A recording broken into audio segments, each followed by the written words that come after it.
আমার চ্যানেলে তোমাদের সকলকে স্বাগত। আজ আমরা ক্লাস 8-এর রায় মার্টিন প্রশ্নবিচিত্রা থেকে পরিবেশের দ্বিতীয় পর্যায়ক্রমিক মূল্যায়নের 6 নম্বর স্কুল সলভ করব।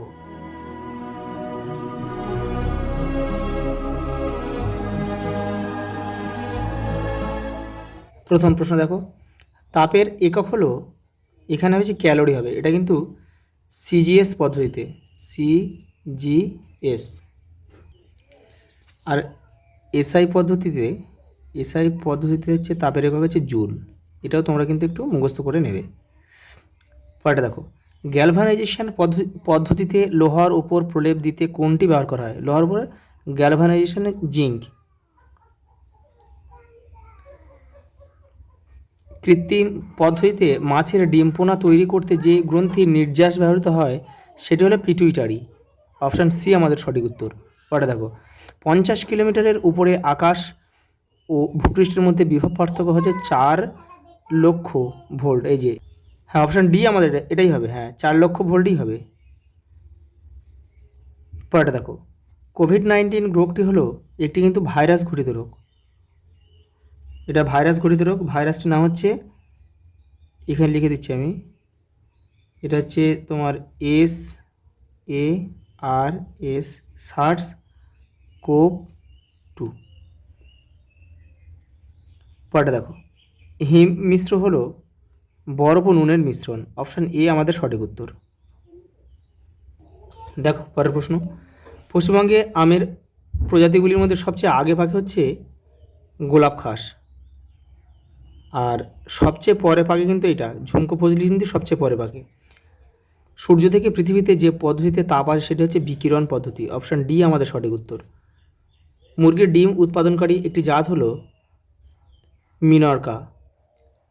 আরেকটা আছে লেগ হর্ন কিন্তু ডিম উৎপাদনকারী একটি জাত, লেগ হর্ন।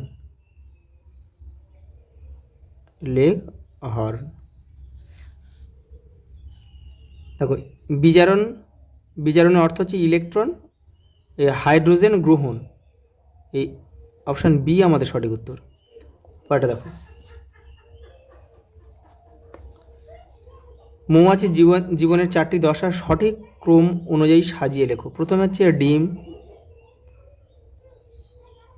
তারপর হচ্ছে লার্ভা, তারপর হচ্ছে পিউপা, তারপর হচ্ছে পূর্ণাঙ্গ।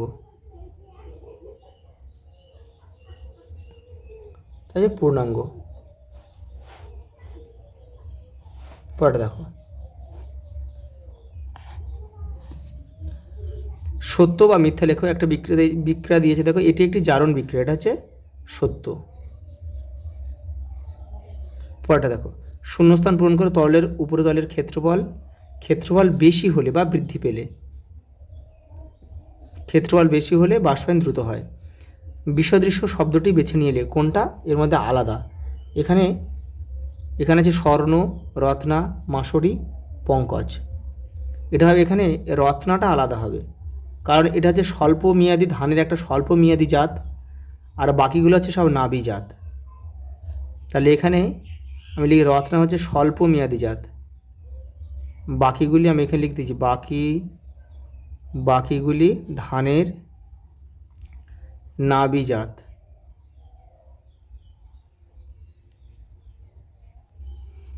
পরেরটা দেখো, বাম দিকের সঙ্গে ডান দিকে মেলাও। দেখো, ম্যালেরিয়া হবে প্লাজমোডিয়াম ভাইভাক্স, তাহলে এখানে আমরা এ লিখব। দেখো, কলেরা ভিব্রিও কলেরি, এখানে বি লিখব। আর এই যে কালাজ্বর হচ্ছে লিজমেনিয়া, এখানে সি। পরেরটা দেখো, সত্য না মিথ্যা লেখো। ব্যাটারির ধনাত্মক প্রান্তের সঙ্গে যুক্ত তড়িৎদ্বারকে অ্যানোড বলে, এটা সত্য। দেখো, শূন্যস্থান পূরণ করো। আলু যদি ক্যাটালাইজ হয় তাহলে তরমুজের দানায় কি থাকবে? তরমুজের দানায় হচ্ছে ইউরিয়েজ।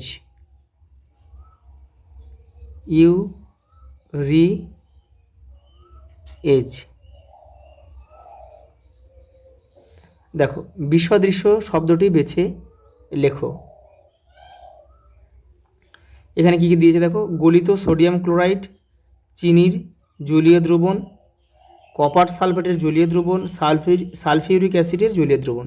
এখানে দেখো চিনির জলীয় দ্রবণটা বাদ যাবে, কারণ হচ্ছে চিনির জলীয় দ্রবণ হচ্ছে তড়িৎ বিশ্লেষণ করে না, অর্থাৎ এটা একটি তড়িৎ অবিশ্লেষ্য পদার্থ, দ্রবণ আর কি। আর এইগুলো কিন্তু সব তড়িৎ বিশ্লেষ্য পদার্থ, এগুলো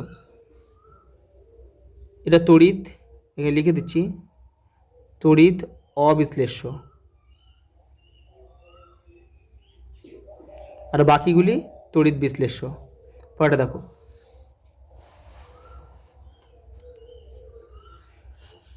নিচের প্রশ্নগুলির এক কথা উত্তর দাও। তরল থেকে কঠিনে পরিণত হলে আয়তন বেড়ে যায় এমন একটি পদার্থের নাম লেখো। জল। জল যখন বরফ হয় তখন কিন্তু তার আয়তন বেড়ে যায়। কিউপ্রিক নাইট্রেট ক্রিস্টালকে উত্তপ্ত করলে যে বাদামি বর্ণের গ্যাস উৎপন্ন হয় তার নাম বা সংকেত লেখো। Nitrogen dioxide. নাইট্রোজেন ডাইঅক্সাইড, এটা লিখে নেবে একটু। জোড় কলমে ব্যবহৃত উন্নত জাতের গাছের শাখাটিকে কি বলে? শিয়ন। আর যে দেশি গাছটাকে ব্যবহার করা সেটা হচ্ছে স্টক। জলের তড়িৎ বিশ্লেষণে ক্যাথোডে উৎপন্ন গ্যাসটির নাম কি? ক্যাথোডে হচ্ছে হাইড্রোজেন। আর অ্যানোডে, আমি লিখে দিচ্ছি এখানে, অ্যানোডে কিন্তু অক্সিজেন উৎপন্ন হয়। পরেরটা দেখো, চায়ে উপস্থিত কোন যৌগ রক্তে কোলেস্টেরলের মাত্রা কমাতে সাহায্য করে? পলিফেনল। পলিফেনল।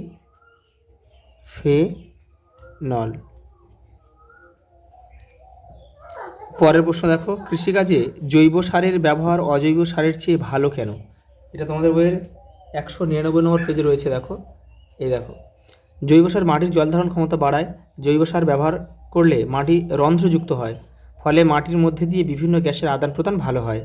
মাটিতে থাকা উপকারী জীবাণুদের সংখ্যা বাড়াতে সাহায্য করে জৈব সার। জৈব সার মাটির গঠন উন্নত করতে সাহায্য করে। পরের প্রশ্ন দেখো, স্টিমের লিনতাপ 537 ক্যালোরি পার গ্রাম বলতে কী বোঝায়? তোমাদের বইয়ের দেখো 38 নম্বর পেজে একদম শেষের দিকে এটা রয়েছে। দেখো, স্টিমের লিনতাপ 537 ক্যালোরি পার গ্রাম বলতে বোঝায় প্রমাণ বায়ুমণ্ডলীয় চাপে 100 ডিগ্রি সি উষ্ণতায় 1 গ্রাম জলকে ওই উষ্ণতায় 1 গ্রাম স্টিমে রূপান্তরিত করতে 537 ক্যালোরি তাপ প্রয়োগ করতে হয়। পরেরটা দেখো, মেজর কার্ভ ও মাইনর কার্ভের মধ্যে দুটি পার্থক্য লেখো। তোমাদের বইয়ে দেখো 215 নম্বর পেজে রয়েছে। দেখো, দেখো মেজর কার্ভ, মাইনর কার্ভ, এখানে 3টে রয়েছে, এই 3টে লিখে দেবে। পরেরটা দেখো, তাপমোচী রাসায়নিক পরিবর্তন কাকে বলে? একটি উদাহরণ লেখো।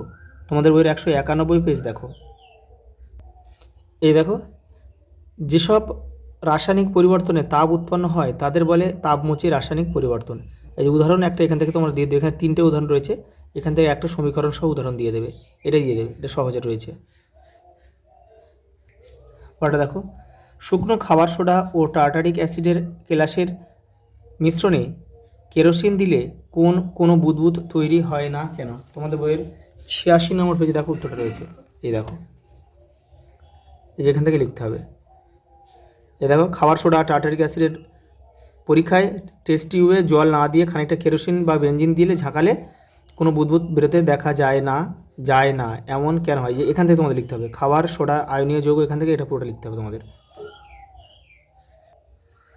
পরেরটা দেখো, চা চাষে ছায়াতরুর ভূমিকা সম্পর্কে লেখো। তোমাদের বই 211 নম্বর পেজে রয়েছে। দেখো, এই যে ছায়ার ব্যবস্থায় ছায়াতরু, এখান থেকে তোমরা লিখবে, এটা পুরোটা লিখবে।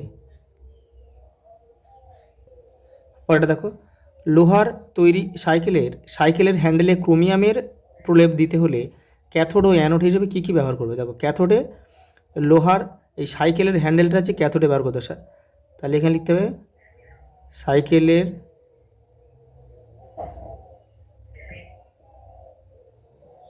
হ্যান্ডেল হচ্ছে ক্যাথোডে, আর অ্যানোডে হচ্ছে বিশুদ্ধ ক্রোমিয়াম দণ্ড। বিশুদ্ধ ক্রোমিয়াম দণ্ড। পরেরটা দেখো, কোন বিজ্ঞানী থার্মোফ্লাক্স উদ্ভাবন করেন? এখানে লিখে দিচ্ছি আমি, জেমস ডিউয়ার।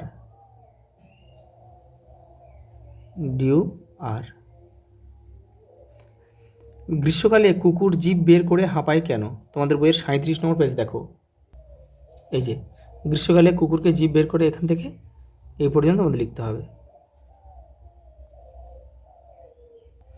পরেরটা দেখো, জলের উপস্থিতিতে সোডিয়াম ক্লোরাইডের কেলাস কীভাবে দ্রবীভূত হয় তা চিত্রসহ বর্ণনা করো। তোমাদের বইয়ের 87 নম্বর পেজে রয়েছে, দেখো এই যে দেখো নিচে ছবিতে জলের উপস্থিতিতে কঠিন সোডিয়াম ক্লোরাইডের ক্রমশ দ্রবীভূত হওয়া বোঝানো হলো, এই যে এই বক্সটা। পরেরটা দেখো, বজ্র নিরোধক কি? এটি কিভাবে কাজ করে? দেখো, বজ্র নিরোধক হলো উঁচু বাড়ির ছাদে লাগানো একটি ধাতব দণ্ড, যার নিচের প্রান্ত মাটির গভীরে পোঁতা থাকে। এটি বায়ুমণ্ডলের আধানকে সরাসরি মাটিতে পাঠিয়ে দিয়ে বাড়িকে বজ্রপাতের হাত থেকে রক্ষা করে। পরে দেখো একটা বিক্রিয়া দিয়েছে সমীকরণ।